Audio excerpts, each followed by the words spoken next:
We are in the mid-year. Not really, but I get to make an excuse since I've uploaded non-stop content this year throughout all the years on this channel within the mid-year alone. And if you peep, I wasn't messing around when I promised you it would be packed in 2021 for Hypebeastman. Also that I'll be on break, so if you do watch this entire video and want to hear me out, I will explain everything by the end of this video. But for now, let's get on with the phrase and let's talk games. I'm in shock because I wasn't expecting a stack of rosters of titles that I like and dislike, starting with Little Nightmares 2, a project that gave me the creeps with its first development, except only this time around the second installment had more than enough to offer with its tense freak of nature, and that in my honest opinion holds up more than the first. Looking back, I'm not so sure why I was so upset with the first Little Nightmares video. Whatever it was, I should slap myself and said that it was a genius. Vigor is a humiliation, abomination, and a disgrace of a mess of a game. No wonder it's free, cause so many things about this is a mess, and it all begins with the animation. Like no one bothered or wouldn't notice about it. It's the perfect example of buttfuck, but most reasonably of not existing in the first place. The only good thing ever coming out of this is being able to kill your own teammates, and you have to have a limited amount of players in order to be on a specific map in the game when I have no friends? Nah. And if you thought this was bad, make sure you never touch this failure because Balan Wonderworld shit is the worst of this year so far. Don't have much to say about this one. I mean, it's releasing on my birth month, but that's it.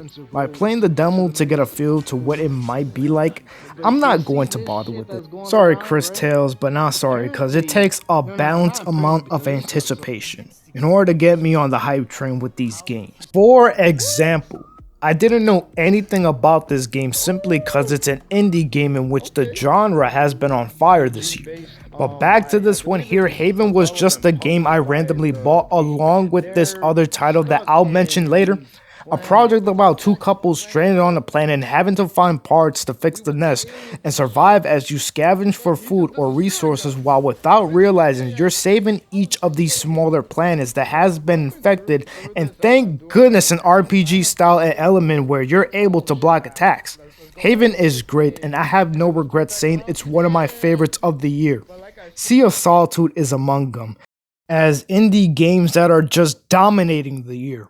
Just its haunting and dark atmosphere is what sold it for me, since I was expecting the opposite from it with its sunshines and rainbows from the launch trailer within 2 hours, since that's how long the game is. Oh boy, I couldn't be any more wrong. Monster Hunter Rise is nice. It's pretty fun when you aren't getting fucked with every encounter you face. Now, I'm glad I remembered. Remember when I made that shitty review on Immortal Rising when I recorded on my phone? I went on PS4 and it's just as I remember, with its satisfying combat, settings, and tones defines glory.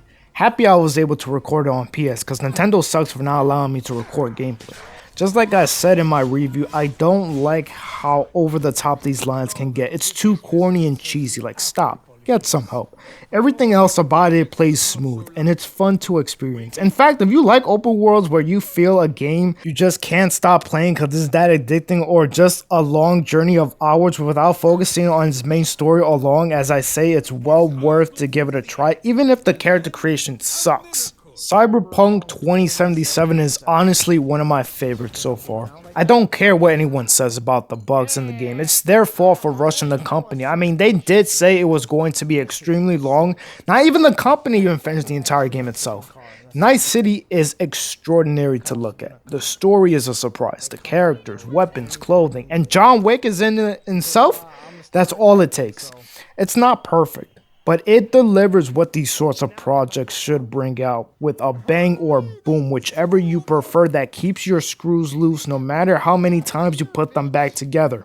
I only wish the aim assist was better, and I didn't have to change the settings. Like, whatever happened to the times where you just played the game the way how it is? It's supposed to function instead of being a lazy cunt and a scrub. Now we as the players has to do their job for them. With that having said, it's a fine project I will be playing again to finish. Cold Wars, on the other hand, is, man, how should I put it? I guess it's fun to play with friends if it makes anyone feel better. I love its campaign, that won't change. If multiplayer didn't exist, it might have been a masterpiece. Unfortunately, there is a lot of pussy vaginas and virgins in one game. It's insane. Like I have brought up in the next Call of Duty, if the next Call of Duty game isn't called Pussy and Vaginas, I'm not buying it. Zombies was cool at first, but has no replayability. The company is simply lacking quality for originality. They focus on trends instead of making it what it's supposed to be. It's a shame because I never cared about zombies in Call of Duty games, and for me to say this proves much. I'm a solo player, so I don't continue with this online bullshit. That doesn't give me time to try out these other fascinating games as a professional I'd rather prefer. Keep going on for this shit, I'm just going to throw whatever you throw at me right back at you. Ariel's Nights Never Yield demo was fun, and I'll be waiting for its full release when the time comes. Yeah, let's not talk about it. Mario. At this point, it seems more of a recap of the games I played this year, but back on track, and speaking back on track, Mario returns and won't be leaving anytime soon since Mario Golf Super Rush will be launching this year. As for now, Bowser's Fury was an instant cop for me without knowing anything about it besides it having to do with Bowser, of course. With such little time, it offered plenty. Bowser Jr. here wasn't a brat, and I like that they gave me the option to either allow him to help you or push Buddy to the side, otherwise help assistance would ruin the experience. And I didn't forget about this either. The combat is slow. The idea of old age when you die is retarded, and everything else malfunctions my brain. This game is so fucking stupid. I did give it a 5 out of 10 because not everything about it was in poor condition. I did like roaming through these dungeons and fighting these bosses, but well, you know the rest. It's disappointing. Outriders is fucking amazing. Holy shit, dude. What a fucking game, man. But no way did I forget about this 3D platforming indie project filled with challenges, diverse enemies, collectibles, side quests, its complex combat system, and rapidly brings out non-stop content circulating my mind, having me insane in the membrane. I was pumped, man. I was pumped. Blue Fire still remains to be in my top 10 of the year. But out of all these titles, if you were to ask me, a guy who knows the industry, a guy who actually knows games, and of course, the superior of me, of this will honestly tell you with a grin on my face and say that there is no game from this list I fully enjoyed more than Narita Boy.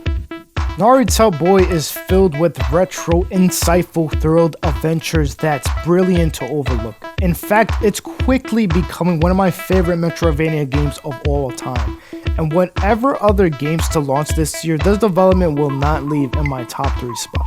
In case you didn't catch on, it's my game of the year of this mid-year. That's all. I'm going on break, but I'll return next month. Not sure when, but I'll make it in time for June. Man, just talking about these games is gonna make me miss talking about just talking to you guys in front. But like I was saying, I'll make it in time for June. I've been dealing with mental health for 3 years straight, and if we're talking as a whole, I refuse to talk about it publicly. I've recovered, but something seems to be bringing me down to prevent me from my happiness.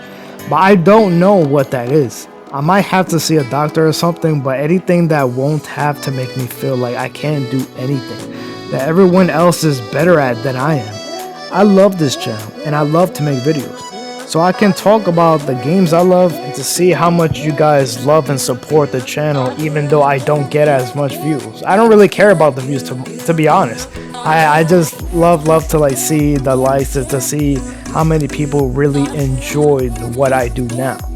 But until I actually find out what's wrong with me, I can't do much in my position.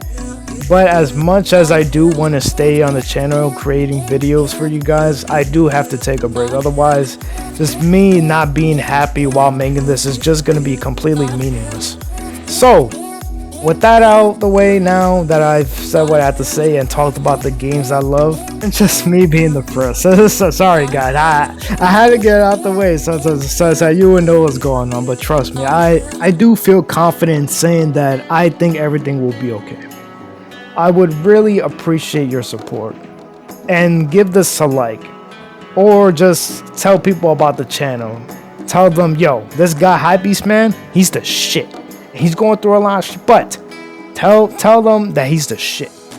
Anyways, I would really like your support. So, I will see you all next month. I will get both the Xbox and PlayStation 5 this year. With that being said, you already know the phrase. I don't have to say it, but I'm still going to say it anyways. And, well, peace, y'all.